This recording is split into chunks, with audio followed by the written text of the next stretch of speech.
os cidadãos, a população tem direito a ter acesso às informações, né? Então, nós precisamos fazer valer em cada uma das nossas prefeituras a lei de acesso à informação que foi aprovada, né, durante o governo da presidenta Dilma Rousseff.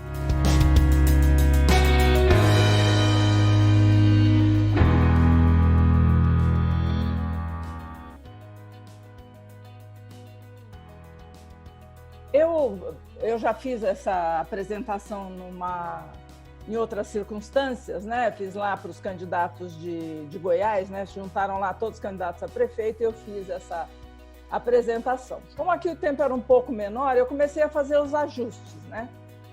Para caber no tempo. E aí me deu uma baita de uma dúvida, né?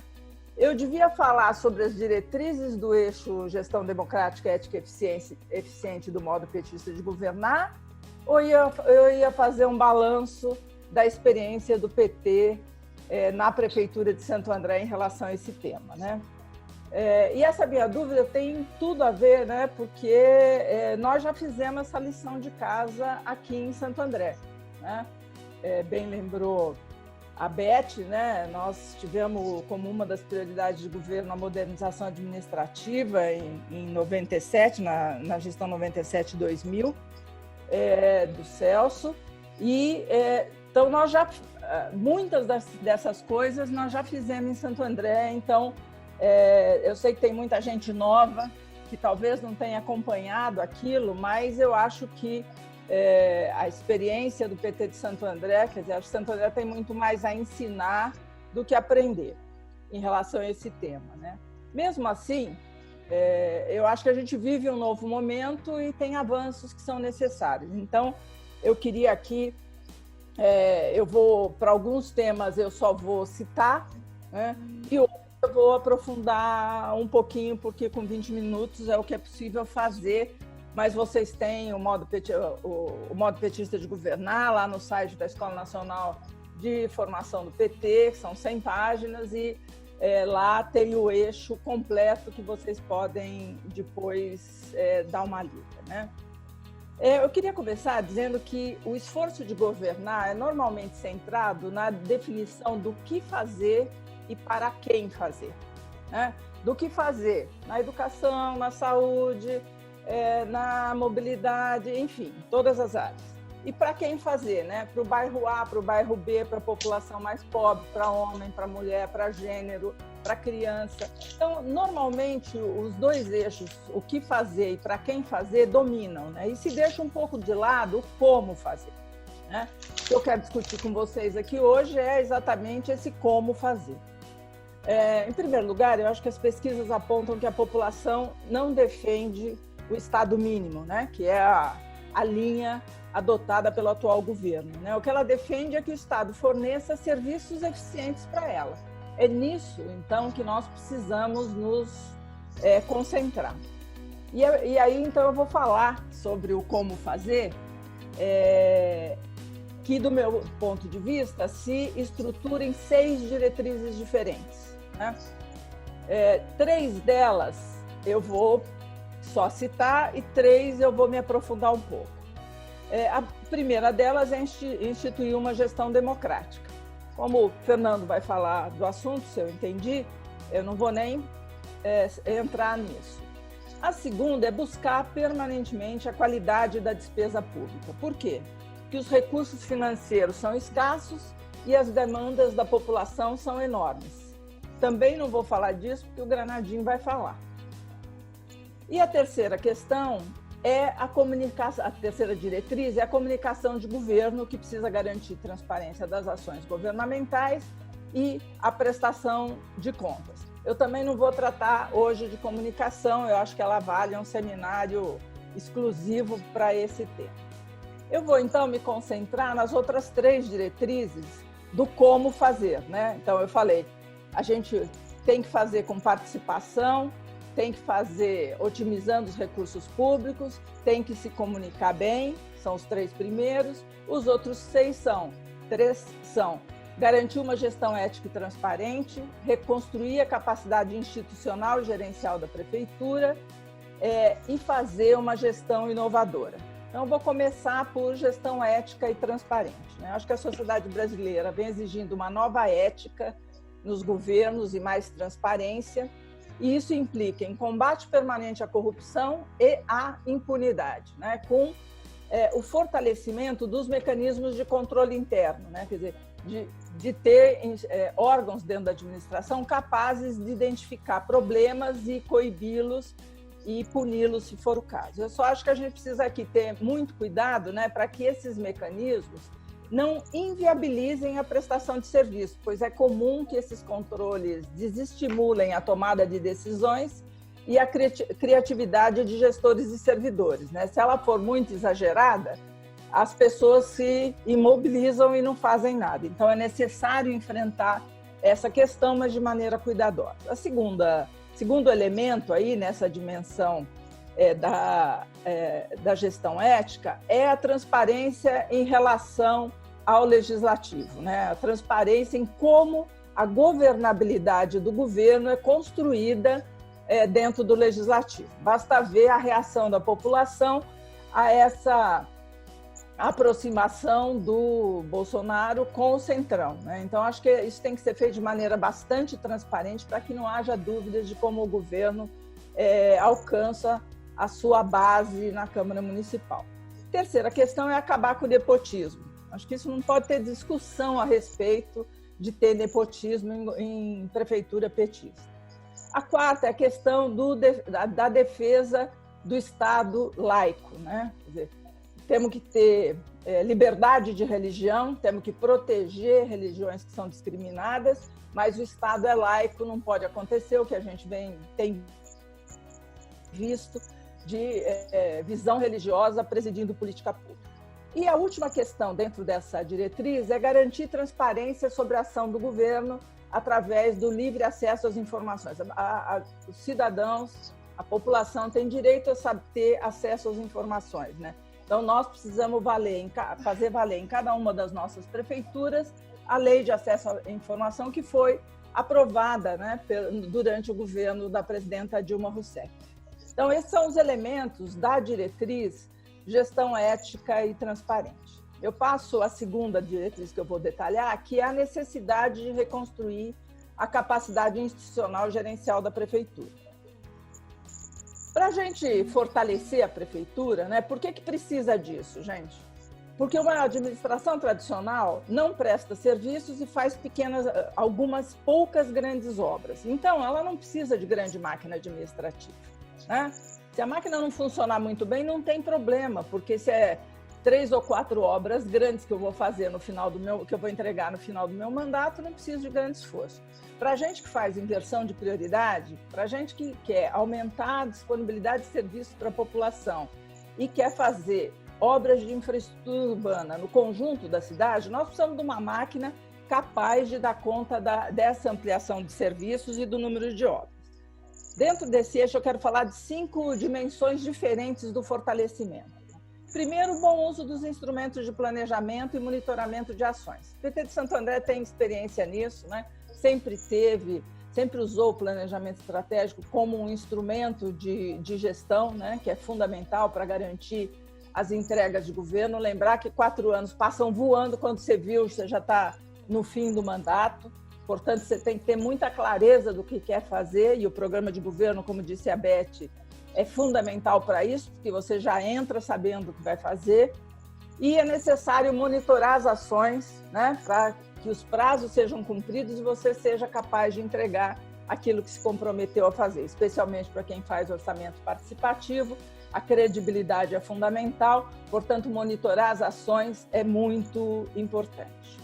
A segunda dimensão nessa diretriz é a necessidade de reestruturar, criar órgãos e novas contratações de servidores, né?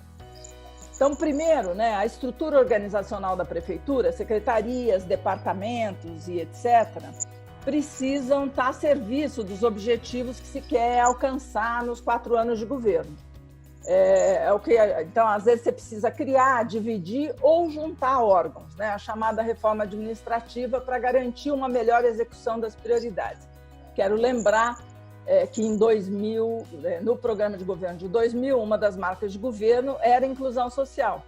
E aí o que é que a gente fez em 2001? Juntou habitação com inclusão social, que aí eu inclusive, que fui a secretária, né? Exatamente porque, como a maior parte da inclusão que a gente queria fazer era através da urbanização de favelas, então isso era central, está tudo junto para facilitar alcançar a marca de governo. Então, uma das primeiras coisas que a gente tem que fazer é definir das marcas que estrutura eu preciso ter para garantir que essas marcas sejam alcançadas. Lembrar que toda vez que a gente ganhou a prefeitura, ou pelo menos até quando eu acompanhei, nós ajustávamos a estrutura para ela responder às nossas marcas de governo. Outra questão que eu acho que é importante, ainda no fortalecimento da administração, da prefeitura, é nós vamos precisar aumentar serviços. A situação econômica é muito difícil, o Granado vai falar bastante disso, então eu acho que a gente tem que ser muito responsável em relação às contratações. Precisa ver se não é possível remanejar gente de outras áreas, se não é possível simplificar e informatizar procedimentos para poder liberar a gente para fazer outros serviços novos, né? E um elemento importante também quando é possível fazer a terceirização do serviço, que já existe para limpeza, para segurança patrimonial, para coleta de lixo, para vaga em creche, né? E aí acho que é importante o debate sobre o que deve ou não ser terceirizado, né? O que é que deve orientar essa decisão. Me parece que são 3 critérios mais importantes. O primeiro, a natureza do serviço, né? Ou seja, ele precisa ser exclusivamente público. Por exemplo, coletar lixo não precisa. Tem algumas outras coisas, por exemplo, educação, que me parece que não deveria, tá? Então, a primeira decisão é essa. A segunda decisão é garantia da eficiência do serviço. Vai ser mais eficiente o serviço se eu fizer diretamente ou se eu terceirizar? Porque o que me interessa é prestar um bom serviço à população. E terceiro, o menor custo, porque os recursos são parcos e a gente precisa levar isso em conta. A outra dimensão que eu queria falar é a integração de políticas públicas. Aqui também nós temos um histórico brilhante, ganhamos o prêmio da ONU por isso, né? Ficamos entre as 10 melhores experiências do mundo, que é a questão da integração das políticas, superando a tradicional fragmentação das políticas públicas, né? E com isso dá maior eficácia para elas. Então, é necessário sair da caixinha das secretarias, dos departamentos, né? Precisa garantir o que a gente chama de intersetorialidade ou matricialidade, né? Ainda dentro dessa lógica de integração, também é muito importante integrar as políticas e serviços num determinado território, conforme suas necessidades específicas, por exemplo, um bairro ou uma favela. A cidade não é igual, os bairros têm características diferentes, sejam elas físicas, econômicas, sociais, e isso precisa ser considerado, né? Uma política tem diretrizes gerais, mas precisa ser aplicada de acordo com a realidade. 5 minutos. Um exemplo, né, que foi premiado é o Santo André Mais Igual, né, que é tudo junto, ao mesmo tempo, no mesmo lugar, que a gente desenvolveu nas favelas. Não vou ficar aqui falando muito, porque acho que, se não todos, a maioria de vocês sabem que nós atuamos no eixo econômico, no eixo urbano, no eixo social, e todas as secretarias trabalhavam juntas em cada um dos territórios de favela que a gente atuou com Santo André Mais Igual. A quarta dimensão que eu queria citar é a questão das parcerias na formulação e execução dos serviços públicos. Por que as parcerias são importantes? Elas são importantes porque elas dão maior capacidade para a prefeitura, capacidade técnica e capacidade na prestação de serviço. Então, parceria com as universidades. No meu tempo em Santo André não tinha o FABC, tá certo? Agora a gente tem. Nós lutamos tanto, é um trunfo enorme para a gente, tanto para consultoria à prefeitura, como para prestação de serviços, como, por exemplo, fazer uma incubadora de empresas, de startups na universidade. A outra parceria é com o setor privado, por meio de concessões ou PPPs, também é uma alternativa, desde que haja uma regulação rigorosa sobre a qualidade dos serviços prestados. E, por fim, os consórcios, né, que são um mecanismo poderoso para juntar esforços entre os governos, né? Evidentemente que tem que estar na nossa agenda a retomada, né? Porque resolveram destruir o consórcio, a Câmara e a Agência de Desenvolvimento, eles precisam ser retomados com força, porque eles são fundamentais. E são fundamentais porque é possível compartilhar serviços de saúde, de tratamento de lixo, é possível compartilhar equipamento, adquirir insumos, materiais em conjunto que diminui preço, além de promover o desenvolvimento e ser um mecanismo de articulação política frente aos estados e ao governo federal. Por fim, nessa dimensão, a última dimensão nessa diretriz, a questão dos servidores, né? A gente precisa envolver os servidores nas discussões sobre os objetivos do governo, garantindo sintonia e engajamento deles com aquilo que a gente quer fazer. Tem gente que não quer nada com a vida, mas tem muita gente que quer sim prestar um bom serviço público. O diálogo com as entidades sindicais dos servidores deve ser democrático e transparente, com a instituição da mesa de negociação permanente. Mas eu acredito que a discussão sobre os salários do funcionalismo deve fazer parte do orçamento participativo. Os servidores têm que disputar sua demanda por recursos públicos, por salário, com as demandas da população. O dinheiro é o mesmo, é um só. Então, é nesse debate que sai o que cabe aos servidores. Vou para a última diretriz, que é estabelecer uma gestão inovadora capaz de prestar melhores serviços e promover políticas públicas eficazes. Deixa eu ver aqui quanto eu tenho ainda. 3 minutos, tá, Miriam? Tá bom, ótimo. Então, aqui a questão central no processo de inovação é que gestores e servidores tornem o cidadão o foco central da sua atividade, né? Eu quero dar exemplo lá de modernização, nós sabemos fazer isso muito bem, fizemos. Eu lembro bem que quando a gente estava, antes de fazer a praça de atendimento, nós estávamos vendo cada um dos processos para informatizar e tal. Aí estávamos vendo lá uma certidão, conversamos com a equipe tal da secretaria correspondente, e aí a pessoa falou, não, a pessoa vem aqui, traz os documentos e tal, e aí a certidão fica pronta, tá? E aí você dá para o cidadão? Não, eu peço para ele vir daqui 5 dias. Mas se está pronta, por que você não dá? Ah, porque a lei me dá 5 dias.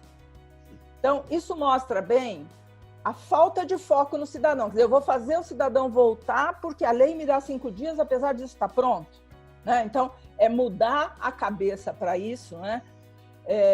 E investir na melhoria e aperfeiçoamento dos procedimentos com maior impacto na prestação de serviços, né? Especialmente o atendimento, mas não só. Para terminar, eu queria falar sobre cidade inteligente, que é uma novidade, que tem a ver com muito que a gente fez, mas acho que hoje tem um potencial de realização muito maior, que é o uso dos dados disponíveis para melhorar a prestação de serviços públicos, né? Os dados são a moeda central do desenvolvimento capitalista, né? Reconhecer o valor dos dados é fundamental para os governantes do século XXI e tem um monte de solução que melhora a vida da população e faz economia de recursos. Então, por exemplo, iluminação pública, troca para lâmpadas de LED com sensor, permite gerir a rede à distância. Eu sei da prefeitura quando a lâmpada apagou e que precisa trocar. Coleta inteligente de lixo, eu uso o GPS para ver se os caminhões estão passando onde eles têm que passar ou estão pulando algumas ruas. Eu posso pôr sensor de volume nas balanças para ver quanto de fato está sendo carregado. No transporte, aplicativos de transporte público, né? Se eu tenho chip lá no ônibus, eu sei quando vai passar no ponto e eu consigo acompanhar, fazer a fiscalização se os ônibus estão rodando no número que está estabelecido no contrato. Posso monitorar a frota de veículos públicos, ver se ninguém foi dar umas bandolas por aí que não devia. Eu posso ter uma central de controle operacional da cidade, com dados do trânsito, do transporte, da previsão do tempo, da segurança pública, tudo isso num painel que eu tomo decisão rapidamente. Acontece um acidente, eu consigo rapidamente tomar medidas. Sistemas inteligentes de monitoramento e alerta de riscos ambientais, em encostas, em rios, canais e bueiros. Eu posso ter no rio sensores para ver quando ele está subindo e, portanto, acionar para tirar as pessoas antes de que o rio já subiu. E sistemas inteligentes de segurança. Enfim, tem um potencial gigante. Para terminar, eu quando eu comecei a falar, eu estava dizendo que é comum a gente se preocupar com o que fazer e para quem fazer e esquecer do como fazer, né? Eu acho que em Santo André a gente já mostrou que o como fazer pode tornar o que fazer muito melhor para quem a gente quer fazer. Então, vale a pena investir no como fazer e, com isso, prestar serviços melhores para a população.